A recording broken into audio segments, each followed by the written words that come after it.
بھارتی ریاست پنجاب اور راجستھان میں مونسون سسٹم ملک میں داخل، لاہور، گوجرانوالہ، گجرات اور سیالکوٹ ڈویژن میں بادل برسے۔ حیدرآباد، میرپور خاص، سباڑو، ٹنڈوالا یار سمیت سندھ کے مختلف علاقوں میں رات گئے موسلادھار بارش، سڑکیں زیر آب، متعدد فیڈر سٹرپ کر گئے۔ طوفانی بارش سے مری، گلیات، مانسیرا، کوہستان، مالاکنڈ، دیر، سوات، شانگلہ، سوابی اور کشمیر کے مقامی ندی نالوں میں طغیانی کا خدشہ۔ کشمیر اور گلگت بلتستان میں لینڈ سلائیڈنگ کے باعث ٹریفک کی آمد و رفت متاثر ہونے کا خطرہ۔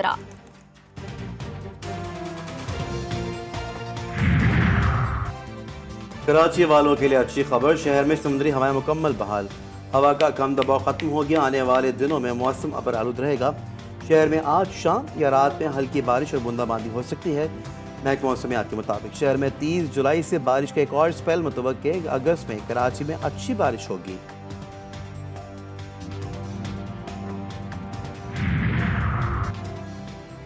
وزیراعظم شہباز شریف نے ملکی برآمدات کو $60 ارب سالانہ پر پہنچانے کا ہدف دے دیا۔ صنعتوں کے لیے بجلی کی لاگت کم کرنے کے لیے وزارت بجلی کو جامع منصوبہ پیش کرنے کی ہدایت۔ وزیراعظم کہتے ہیں وزارت تجارت برآمدات کی استعداد رکھنے والے شعبوں کے نمائندوں کے ساتھ مل کر پالیسی تجاویز کو حتمی شکل دے۔ FBR کی جانب سے برآمد کنندگان کے ری فنڈز میں کسی قسم کا تعطل قبول نہیں کیا جائے گا۔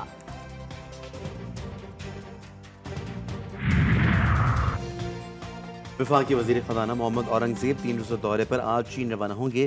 $15 ارب کی توانائی قرض کی ری شیڈیولنگ پر بات کریں گے، جبکہ توانائی کے سرکولر ڈیٹ سے متعلق امور پر بھی تبادلہ خیال ہوگا۔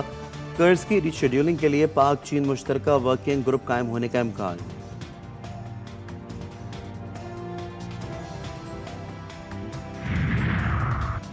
پی ٹی آئی کے ترجمان رؤوف حسن کو آج اسلام آباد کی عدالت میں پیش کیا جائے گا۔ گزشتہ روز اسلام آباد پولیس اور FIA کی ٹیم نے پی ٹی آئی کے ڈیجیٹل میڈیا ونگ پر چھاپہ مار کر رؤوف حسن کو گرفتار کیا تھا۔ پنو جرگا نے وزیر اعلیٰ کو 10 مطالبات پیش کر دیے۔ آپریشن عزم استحکام کی مخالفت، مسلح گروپوں کا خاتمہ، پولیس کو بااختیار بنانے اور رات کو گشت کرنے کا مطالبہ۔ وزیر اعلیٰ علی امین گنڈاپور کا دونوں میں ایپکس کمیٹی کا اجلاس بلانے کا عندیہ۔ جمعے کو پنو کا دورہ کرنے کا فیصلہ، جرگے کے اراکین کا ایپکس کمیٹی اجلاس تک دھرنا جاری رکھنے کا اعلان۔ عزم استحکام کو متنازع کیوں بنایا جا رہا ہے؟ انتہائی سنجیدہ ایشوز کو سیاست کی بھیٹ چڑھایا جا رہا ہے۔ عزم استحکام فوجی آپریشن نہیں بلکہ دہشت گردی کے خلاف مربوط مہم ہے۔ DG ISPR lieutenant general Ahmed Sharif کی پریس کانفرنس، کہا عزم استحکام پر سیاست کی جا رہی ہے۔ کیوں ایک مافیا، سیاسی مافیا اور غیر قانونی مافیا کھڑا ہو گیا اور کہنے لگا اس کو ہم نے ہونے نہیں دینا۔ یہ سیاسی مافیا چاہتا ہے کہ عزم استحکام کو متنازع بنایا جائے۔ 9 مئی کے منصوبہ سازوں کو ڈھیل دینے کا نتیجہ۔ بنو واقعہ، انتشاری ٹولے نے پروپیگنڈا کر کے کوشش کی لیکن فوج نے SOPs کے مطابق درست رسپانس دیا۔ امن مارچ میں شامل عناصر نے فائرنگ کی، کینٹ کی دیوار گرائی اور راشن کا گودام لوٹا۔ DG ISPR نے تفصیل بتا دی۔ امن و امان کا قیام صوبائی حکومت کی ذمہ داری ہے۔ سمجھ نہیں آیا ایک سیاسی جماعت نے اپنی حکومت کے خلاف کس چیز کا احتجاج کرایا۔ لیفٹیننٹ جنرل احمد شریف چودھری کی پریس کانفرنس۔ افغانستان سے دہشت گردوں کی پاکستان میں داخلے کی کوشش ناکام، فائرنگ کے تبادلے میں 3 دہشت گرد مارے گئے۔ ISPR کے مطابق پاکستان افغان حکومت سے بارڈر مینجمنٹ یقینی بنانے کا بار بار کہتا رہا ہے۔ عبوری افغان حکومت اپنی ذمہ داریاں پوری کرے۔ پاکستان کی سیکیورٹی فورسز اپنی سرحدوں کو محفوظ بنانے اور ملک سے دہشت گردی کی لعنت کے خاتمے کے لیے پرعزم ہیں۔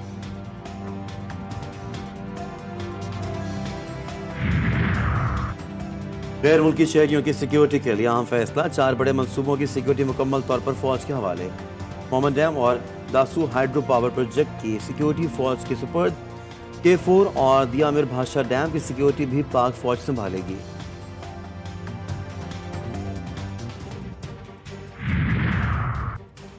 اڈیالہ جیل کے دروازے سے گاڑی ٹکرانے کا مقدمہ درج۔ FIR کے مطابق کار کی ٹکر سے گیٹ نمبر 5 کا پہلا دروازہ، آہنی بیریئر اور جیل کا اندرونی گیٹ بھی ٹوٹ گیا۔ ملزم جیل کے اندر تک جانا چاہتا تھا۔ گاڑی ٹکرانے کے واقعے نے سیکیورٹی پر بھی سوالات کھڑے کر دیے۔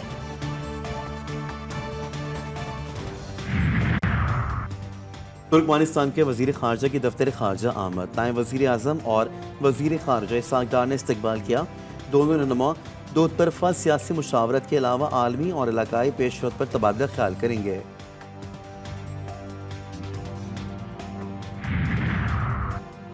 امریکی نائب صدر کیمالا ہیرس کو بطور صدارتی امیدوار نامزدگی کے لیے مطلوبہ ڈیلیگیٹ سے زائد کی حمایت مل گئی۔ 50 ارکان کانگریس اور کئی گورنرز کی بھی حمایت۔ چھوٹے عطیہ دہندگان نے بھی چند گھنٹوں میں ریکارڈ عطیات جمع کر کے اعتماد کا اظہار کر دیا۔ کیمالا ہیرس کہتی ہیں ڈیموکریٹس فتح کی راہ پر گامزن ہیں۔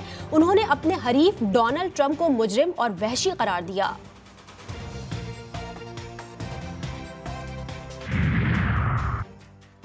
چین کی ثالثی میں حماس اور الفتح کے درمیان قومی مفاہمت کا معاہدہ۔ دونوں گروپوں کا فلسطینی کاز کے لیے مل کر اقدامات کرنے پر اتفاق۔ حماس رہنما موسیٰ ابو مرزوق کہتے ہیں معاہدے پر دستخط کر دی ہیں، منزل تک پہنچنے کا راستہ قومی اتحاد ہے۔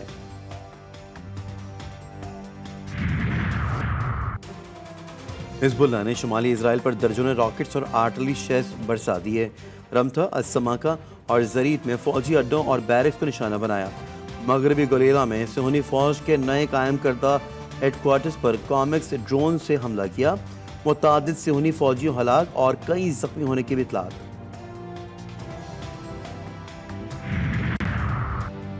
الیکشن ترمیمی ایکٹ اور آرڈیننس کے خلاف پی ٹی آئی کی درخواست پر سماعت آج اسلام آباد ہائی کورٹ میں ہوگی۔ درخواست میں سیکریٹری قانون، الیکشن کمیشن اور راجہ خرم نواز کو فریق بنایا گیا ہے۔ درخواست میں الیکشن کمیشن کی جانب سے ترمیمی آرڈیننس کے تحت تمام اقدامات کو کالعدم قرار دینے کی استدعا۔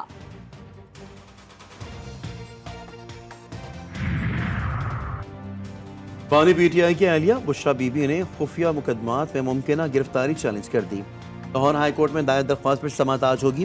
عدالت سے تمام اداروں کو مقدمات اور انکوائری کی تفصیلات فراہم کرنے کا حکم دینے کی استدعا۔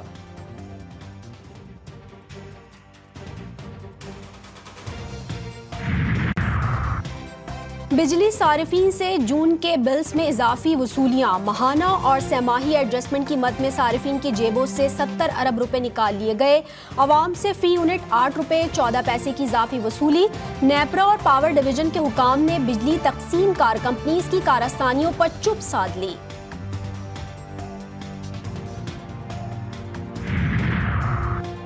سندھ اور بلوچستان کے درمیان پانی کا تنازع حل نہیں ہو سکا۔ اجتماع میں بلوچستان کے نمائندے کا چیف سیکرٹری سندھ کو خط لکھ کر بلوچستان کو حصے کے مطابق پانی دینے کا مطالبہ۔ چیف سیکرٹری سندھ نے محکمہ آبپاشی سے رپورٹ طلب کر لی۔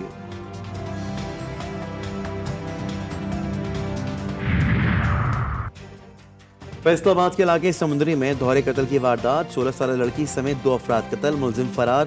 پولیس نے لاشیں تحویل میں لے کر اسپتال منتقل کر دیں۔ ایبٹ آباد کے بے نظیر شہید اسپتال میں 2 گروپس لڑ پڑے۔ اسپتال کی ایمرجنسی میدان جنگ بن گئی۔ 2 افراد زخمی، 2 بے ہوش، 10 ملزمان گرفتار۔ اور کوئٹہ کے اسکولوں میں گرمیوں کی تعطیلات شروع، بچوں کی موجہ ہی موجہ۔ مقامی ہوٹل میں بچوں کے سمر کیمپ، تیراکی سیکھی، ٹھنڈے ٹھنڈے پانی میں خوب غوطے بھی لگائے۔